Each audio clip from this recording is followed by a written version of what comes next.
Bonjour, Eric Gibaud, ericgibaud.com, et aujourd'hui je vais te présenter ces deux filtres de KF Concept.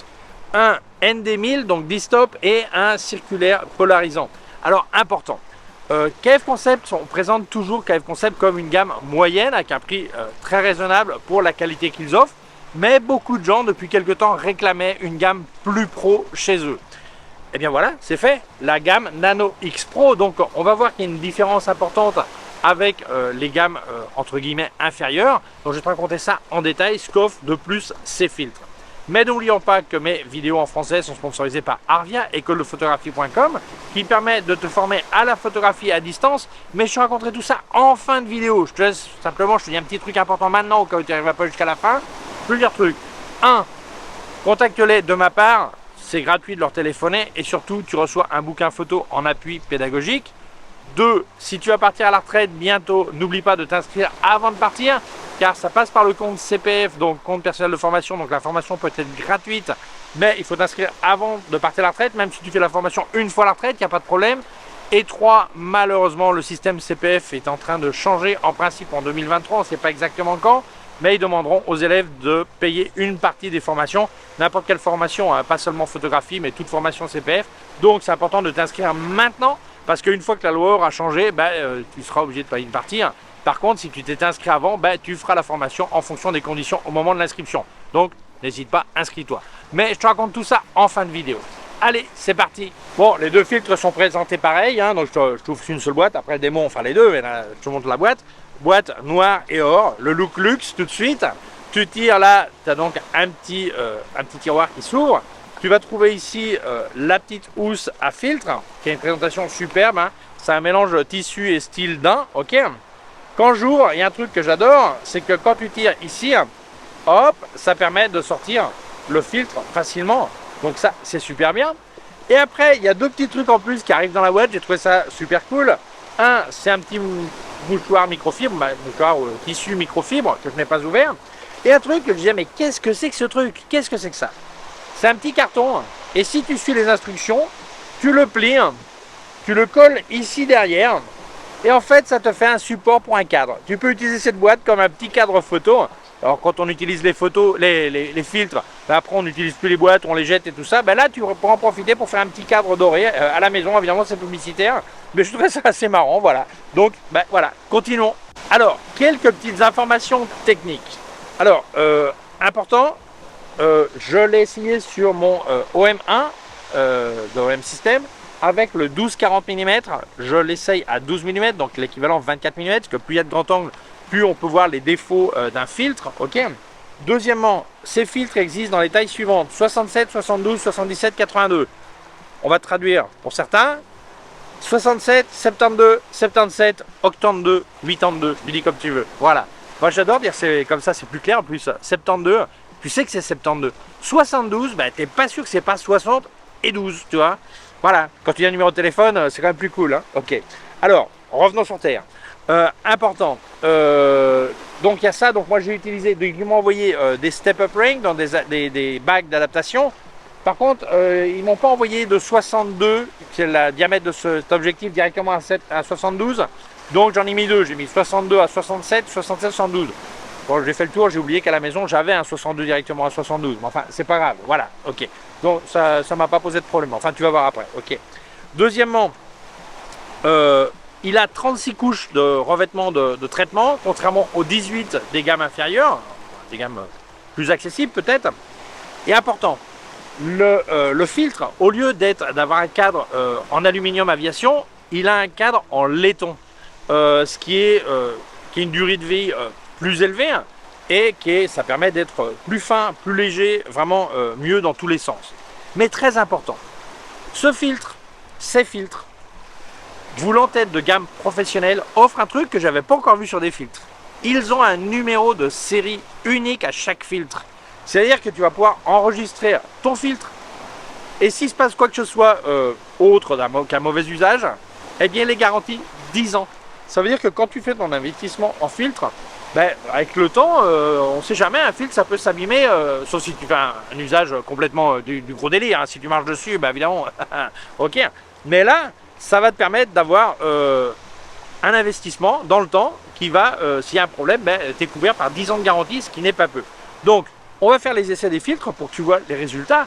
Mais déjà, on voit que le ton est placé et qu'ils ont vraiment l'intention d'attaquer le marché des top des pros. Voilà. Alors comme tu vois ici, tu as le numéro de série. Alors ne le copie pas. Oh ouais, qu'est-ce que tu fais là? Ça c'est mon numéro de série. Donc unique à chaque filtre. Voilà. Alors, si par hasard, tu voulais me filer un petit coup de main et tu avais l'intention d'acheter du matos photo, ben, c'est aussi simple que l'acheter chez Digit Photo.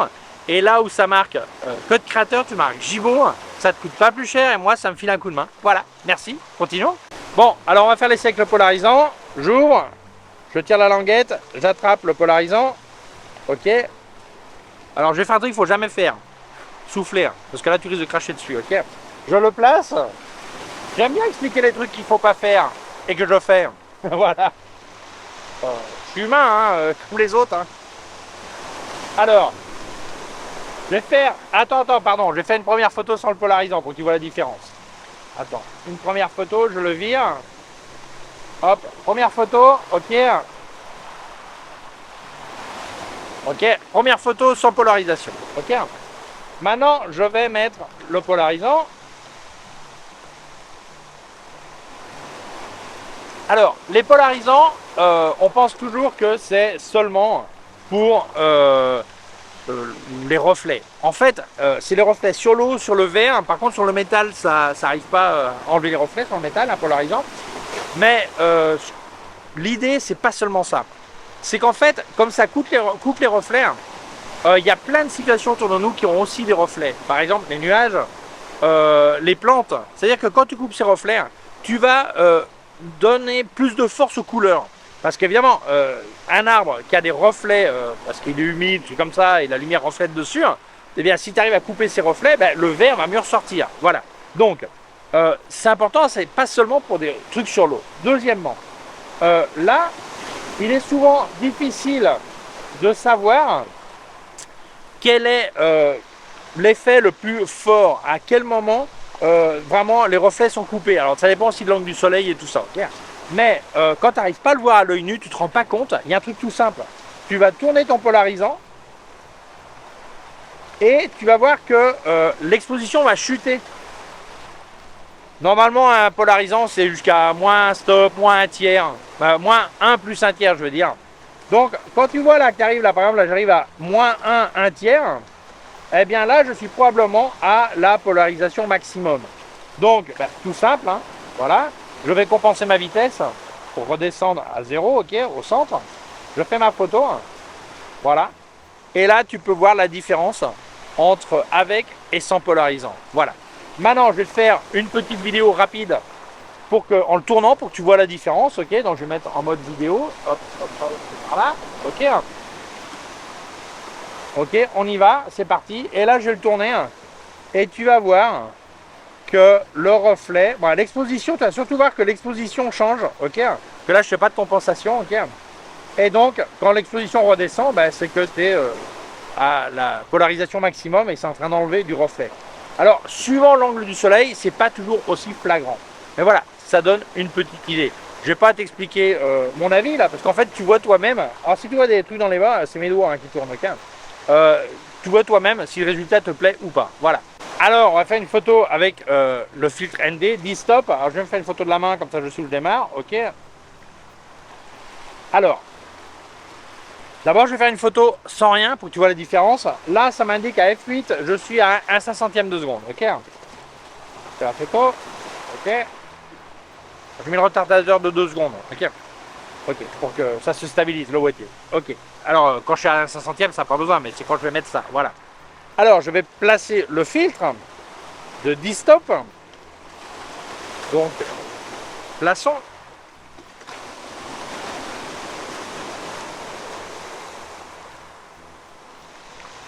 Alors, beaucoup de gens ne savent pas comment on calcule ça. En fait, c'est tout simple. D-Stop. Eh bien, là, si je suis à 1/500, j'ai 2 options. Si je ne sais pas compter, calculer, eh bien, simplement, si ton appareil photo, comme la plupart des appareils photo, est configuré en tiers de stop, ben, tu tournes la petite roulette de la vitesse. 1, 2, 3, 1 stop. 1, 2, 3, ça fait 2 stops. 1, 2, 3, ça fait 3 stops. Et ainsi de suite. Sinon, bah, tu calcules un 500e. Un 500e à un stop, ça ferait un 250e, un 125, un 60, un 30, un 15, un huitième, un quart, un demi, une seconde, 2 secondes. Voilà. Donc, avec ça, bon, en début d'après-midi, hein, il est 1 heure, un truc comme ça. Donc, 2 heures, un truc comme ça. Donc, si je me mets sur la latitude des Canaries, ok? Si je me mets à 2 secondes, ok, je vais faire la photo qui devrait être correctement exposée. Ok, effectivement. Je fais la photo. Et tu vois, c'est pas scientifique, hein, c'est pas compliqué. Voilà, et bien voilà, tu as le résultat. Tu vois la différence entre une exposition de 1 seconde, bah de 1 cinquantième de seconde et 2 secondes. Alors si tu étais tôt le matin ou dans l'après-midi, bien évidemment, tu aurais moins de lumière. Donc au lieu de partir de 1 500e de seconde, tu partirais peut-être de 1 50e de seconde. Et tu terminerais avec 10 minutes, voilà, au lieu de 2 secondes. Voilà. Donc voilà, donc tu as les résultats. Je regarde là, j'ai observé, bon là, c'est pas le premier essai que je fais, hein. C'est uniforme, je vois pas de taches, des trucs bizarres. Par contre, je vois qu'il y a une petite dominante un petit peu chaude, ce qui est très habituel sur les filtres ND de toute façon, ce qui est à mon avis pas du tout dérangeant. Ben, en paysage, c'est presque plus joli, hein, mais de toute façon, en numérique, la correction est tellement facile à faire en post-production qu'il n'y a aucun problème. L'important, c'est que quand il y a une légère teinte, ça soit uniforme. Et là, c'est vraiment super léger, quoi. Et c'est uniforme. Voilà. Allez, un petit cadeau, je vais te faire 4 secondes.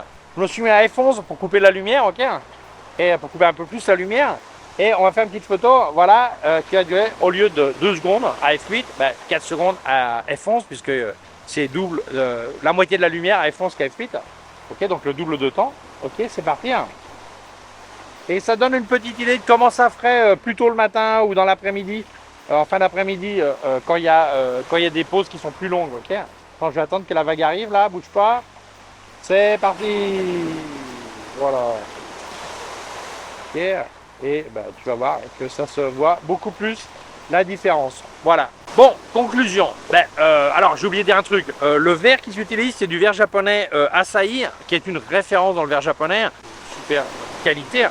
Et ma conclusion, c'est que, bon, on va me poser la question. Alors, y a-t-il une si grande différence entre celui-là et les autres? Il y a des fois, tu vas jamais voir la différence. On va vraiment faire exactement la même photo au même moment, à la même heure et tout ça, et voir la différence. Non plus, moi, j'ai pas l'intention que les gens ils commencent à déprimer parce qu'ils ont une gamme un petit peu inférieure qui coûte un peu moins cher. Ils vont penser que c'est pas un bon truc. Attends, ça dépend pourquoi tu fais tes filtres et les situations. Moi, ce que je trouve qui est vraiment appréciable sur cette gamme-là, c'est que c'est un cadre en laiton qui va durer beaucoup plus longtemps dans les années et surtout qu'il y a une garantie de 10 ans. Le traitement de 36 couches au lieu de 18, je pense que ça apporte aussi, c'est ce qui fait que c'est plus uniforme, tout ça. Mais moi, j'ai jamais trouvé que les filtres KF étaient mauvais de toute façon, donc voilà. Mais je pense que celui qui veut vraiment utiliser les filtres souvent à l'intempérie dans des situations compliquées, je pense que c'est un gros plus, il n'y a pas de doute à faire, il n'y a pas de doute à avoir. Donc c'est un bon investissement, un bon achat à mon avis à faire dans le temps, voilà, surtout avec garantie de 10 ans. Alors, qu'est-ce que j'allais dire? Important, si ça t'intéresse, je te laisse des liens en description d'où est-ce que tu peux les acheter. Au fait, il me semble qu'en ce moment, il y a une offre sur ces filtres donc de lancement. Donc, jette un coup d'œil. Je crois qu'il y a un code, je sais plus, c'est marqué en description. Alors, on va dire au revoir, mais on va dire merci aussi à notre sponsor Arvia, écoledePhotographie.com. Et je dis toujours un truc quand je parle d'eux. Là, on va commencer par le truc. Si jamais un filtre reste bloqué sur ton objectif ou sur la bague d'adaptation, ne force pas comme un fou. Mets l'ensemble dans une poche plastique pour qu'il n'y ait pas d'humidité qui rentre dedans, au frigo, 1 heure, 2 heures, 3 heures. Ça va faire que le métal se contracte et ça se dévisse beaucoup plus facilement. Voilà, c'est tout bête. Maintenant, parlons de Arvia. Donc, Arvia qui te permet de te former par Internet. Alors, pour les professeurs diplômés en photographie qui vont te faire des exercices aussi bien théoriques que pratiques. Les exercices pratiques, il faut que tu les montes sur la plateforme et après, le professeur te corrige, t'explique tout ce qui va pas et tout ça. Alors, ils ont 4 types de formations. Celle qui te permet de devenir jusqu'à amateur averti, comme on dit, jusqu'à un bac pro. Donc, tu choisis vraiment ce qui t'intéresse le plus. Tu veux passer un bac pro et ne pas faire ensuite ta profession de la photographie, mais tu as envie d'avoir les connaissances. Tu vas passer 10-12 heures par semaine, certains passent 8, certains passent 15, ça dépend de l'avancement du cours, du niveau que tu avais au départ et tout ça. Voilà, donc c'est pas la mer à boire. Et surtout, ça te permet vraiment de développer tes connaissances. et c'est donc complètement compatible avec ton travail. D'ailleurs, c'est pour ça que c'est par CPF, compte personnel de formation, que chaque travailleur en France met un petit pécule de côté chaque année travaillée, et au bout d'un certain temps, il peut utiliser ce pécule pour se former. Pas forcément à la profession qu'il veut faire, mais donc même aussi à des loisirs. Voilà. Et donc, important, si tu vas partir bientôt à la retraite, tu ne pourras plus t'inscrire une fois à la retraite. Il faut t'inscrire avant de partir.